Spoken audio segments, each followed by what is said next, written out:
Hi guys, it's Melissa Morrow with Vintage Bee Design. Today I'm going to show you how I used my new Glowforge to create a faceplate for a piece of furniture that I couldn't find any hardware for. Best of all, it sold in one day. With that skill set in check, I figured out how to create this adorable little rooster on my Glowforge, and using the Procreate file, thanks to Heather and her drawing skill set. And then I used some molds, stencils, and other typical crafting items to create this little bunny. I think they both turned out adorable, and I hope you will too. So let's get to crafting.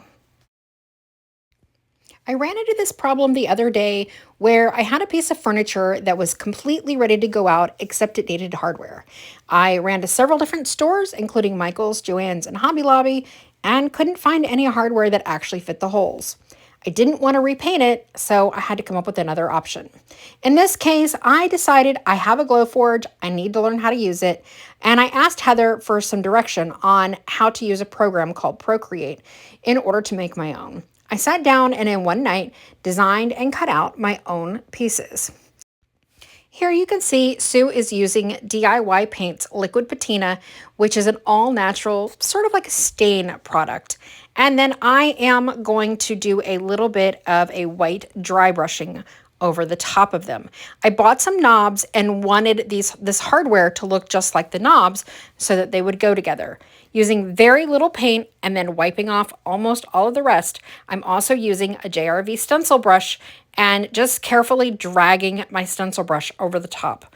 The reason I chose a stencil brush for this instead of a typical gnarly old brush is because it has a very flat surface, so I didn't really want the paint going into the engraved areas on my hardware.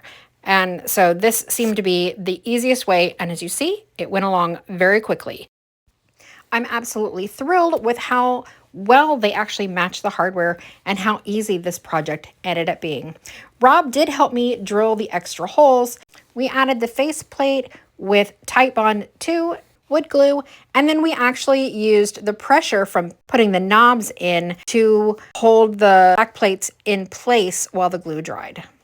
This felt like a very successful project because I had never tried anything like it. This is the first time I actually designed anything for the Glowforge. And again, it sold on the very first day that it hit the floor. So that was a nice sense of accomplishment.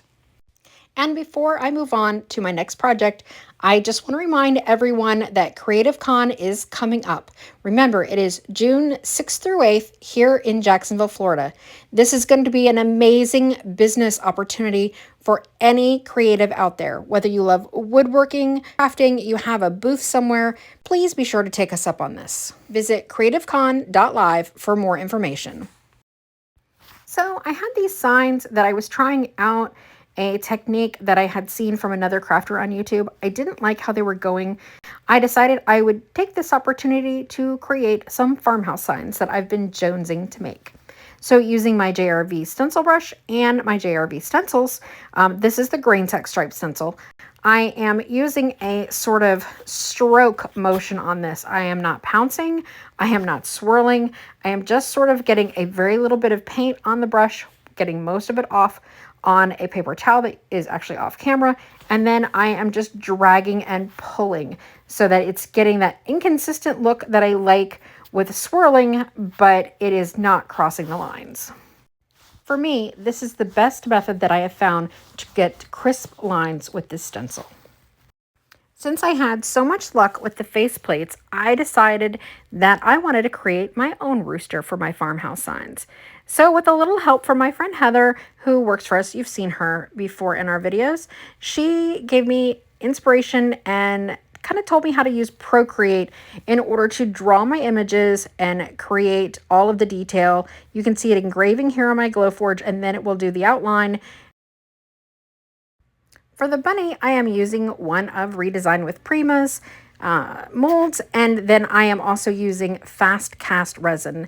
Fast cast resin is really easy. You simply combine equal parts, part A and part B. You mix it in a cup. You just want to mix it. It starts off and you can see it sort of swirling in the cup, and then it will become cloudy, And once it becomes clear, then you are good to pour it. This takes about 30 seconds, 40 seconds, something like that.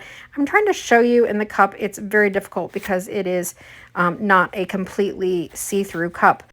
Seriously though, you'll be able to see the change.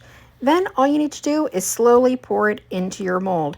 This is going to dry within 10 to 15 minutes, but it's going to begin to set in your cup in less than 5 minutes. So you do need to work a little bit quickly. For me, if I have any extra resin, I just start pouring it into other mold spaces and I'll set those aside in a little bag that I have.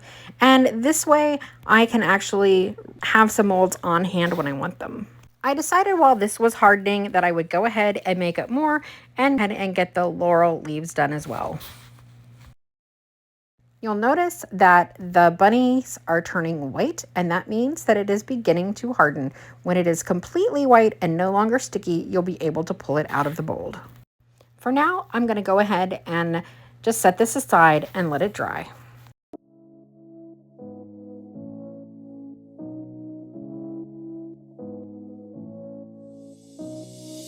I don't wanna feel this way, but it's not that easy. You're complicating things for me.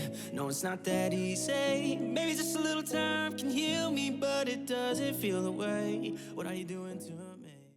As you can see, our mold is nice and dry, so all I do is flip it upside down, and using some pressure on the back of the mold itself, I'm able to easily pop these out. This fine area, like these little laurels, you want to be a little bit careful with them. As you can see, they're very bendy and they will get hardened more over time, but I like that they come out bendy. Now you can use clay or hot glue in the molds, but honestly, you get the absolute best results with resin. And the fast cast resin works so quickly, you hardly are out time and you get all of the amazing details, and it's much less likely to break or crack.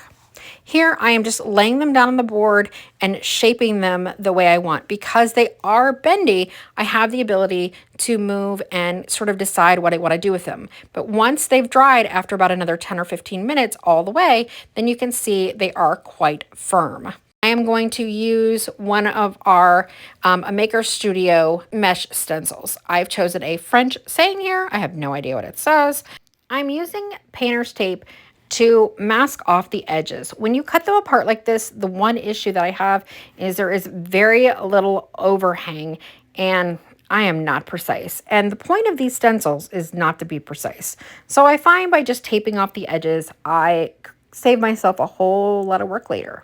Then all you need to do is get some paint. I am using DIY Paint Company's Dark Chocolate. And you see, I'm just sort of scooping it on there. And then with this little squeegee, I am just basically screen printing it onto my wood block. You're just gonna push it down. If you have a hard time getting nice crisp stencils, I'm gonna tell you that the Maker Studio stencils, these mesh stencils, are perfect for you. We also have some in Dixie Belle that are great as well, but these mesh stencils are so easy to use. Then you simply wash them in the sink, put them upside down to dry, and then they are reusable. Using that DIY paint, Dark Chocolate, I am going to go ahead and paint over my resin. And I forgot that I had a little bit of overage, so I'm going to just use a pair of scissors to cut it. I want to say I should have used smaller scissors, but these are the ones that happen to be sitting here. If you pour over on your molds, it's super easy to take the excess off. Just like pretty much every other surface, DIY paint paints over this resin super easy, and it's going to be nice and durable. Why'd you break my heart? Left me in the dark, dark. Why'd you have to go? I don't wanna feel this way. And though I'm broken, I'm still hoping I could be with you. I'm still breathing, it's not easy. I'm just a fool for you.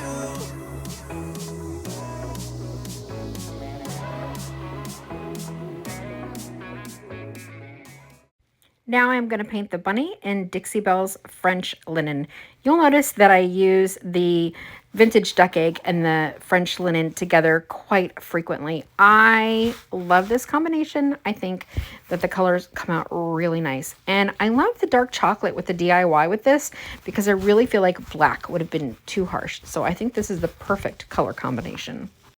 I didn't bother cleaning the scorch marks off of my rooster because I knew I was going to use DIY's Liquid Patina on it and give it a dark stain. And if anything, I thought it might actually add a little bit of depth on the edges of the piece, particularly in the tail feathers where there is more cutting. But you really couldn't see it in the end. Liquid Patina was the best product to use on this, I think. I just love the richness of the color. And again, it coordinates so well with the other colors that I have going.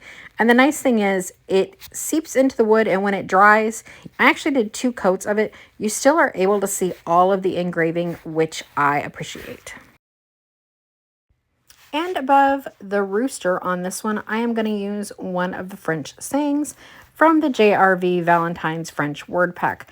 And I've decided that they should drop the word Valentine's Day because I personally think that French love words should be used all year round.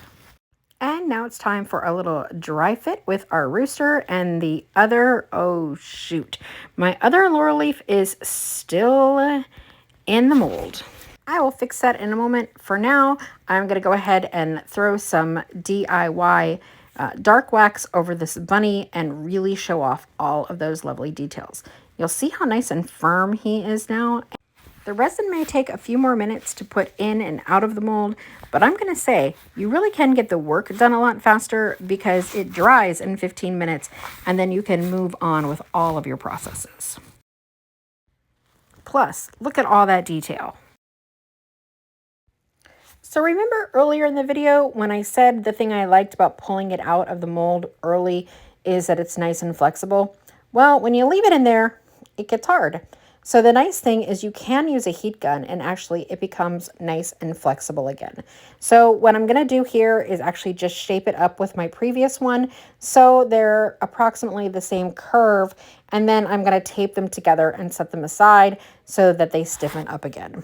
You can't do that with the air dry clay either. If you make a mistake and it dries that way, you got to start over. Well, go figure, I've decided I want to add yet a little more texture. So I'm going to use DIY's White Decrepit Dust on both the rooster and the bunny to sort of add some highlights. This time, instead of using Easy Peasy Spray Wax, I actually am going to go ahead and use DIY's Clear Wax. And I've actually already waxed both pieces completely. And then I'm going to feather in with a stencil brush some of this decrepit dust. I just want to give the top areas a little bit of highlights because I want them to have more dimension. The rooster in particular looks a little flat, and even the bunny with all his beautiful darkness from the dark wax, I don't know. I think that the raised areas, because that's a 3-dimensional stamp, really needs to be showcased. Why'd you break my heart? Left me in the dark, dark. Why'd you have to go? I don't wanna feel this way. Though I'm broken, I'm still hoping I could be with you. I'm still breathing, it's not easy.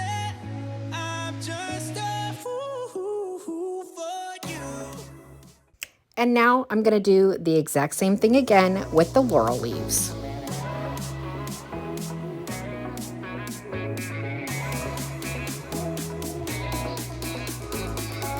I'm just a fool for you.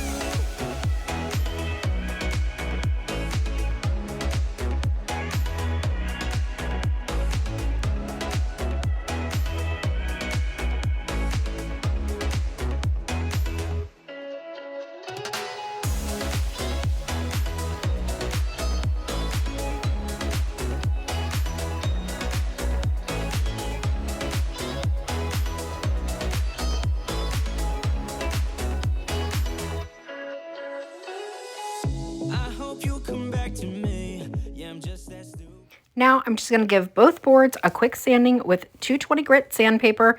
I just want a nice smooth surface. And of course, I love that little bit of rustic. Yeah, I'm just that stupid. Maybe just a little time can make you change your mind about us. I thought that we were meant to be. Why'd you break my heart? Left me in the dark, dark. Why'd you have to go? And now I'm going to use E6000 to make sure this little resin buddy sticks. I will repeat this exact same process for all of the items that need to be glued to each board. If you have any glue seepage like I do, I just simply grab a little tool, something that is easy to scrape away, like a stylus, or in this case, I used a paint can opener, and I am just going to use that to scoop away any excess glue. You can use a toothpick, whatever is easily available and can get into each little crevice. And of course, after these pieces are glued down is when I realize that I never actually distress sanded my rooster. So I'm going to do that while he's glued in place. Now, for those of you who love DIY paint, I'm going to show you something that is going to blow your mind. I just figured it out today. I don't know why it took me so long. Now, if you love DIY paint, you might be cringing right now a little bit because you know that waxing, especially on a stencil where you haven't sealed the underneath board first, could be a problem because DIY paint can get reactivated with wax or with your top coat. And sometimes this makes me think I need to go out and spray it with a polyacrylic, which I hate doing because I hate the stink, and I just want to move seamlessly from one project to the next. Well, you'll notice that my very intricate stencil did not smudge at all, and that's because of what I'm going to show you here in just 1 second. So I'm going to liberally apply a nice coat of clear wax over my entire piece to make sure it is completely sealed, and I'm going to just wipe it down with a nice soft cloth. And again, I am going to have no smudging whatsoever. Okay, are you ready for it? I am going to grab my easy peasy spray wax, and I am simply going to spritz it pretty liberally, but not where it's too wet, over my DIY paint where I just stenciled, and then I'm going to use my heat gun and dry it real quick. You could let it air dry and it'll have the same effect, but basically I'm creating a wax seal without having to rub anything. And it's going to completely seal it, and then I can go right over it with my stencil brush. This is particularly useful, especially when you're using those intricate mesh stencils where there is so much opportunity to smudge something. I'm so excited I figured this out. This is going to save me so much time later. Well, gosh, didn't we have fun today? We got to play with molds, the Glowforge, stencils, decrepit dust. I mean, you name it, mesh stencils, all the good stuff. And I think that they all came out just darling. I'm actually planning on using these probably in our booth. We just got a new booth at Great American, expanded, and have all of our DIY there. So I'll have these out as samples until they sell. I will have a link for all of the products I used today in the description at the bottom. And of course, everything can be found at vintagebeedesign.com, including the finished products. I'm going to actually make these little roosters available for sale, unstained, of course. Thank you guys so much today for joining me. I hope you enjoyed the projects.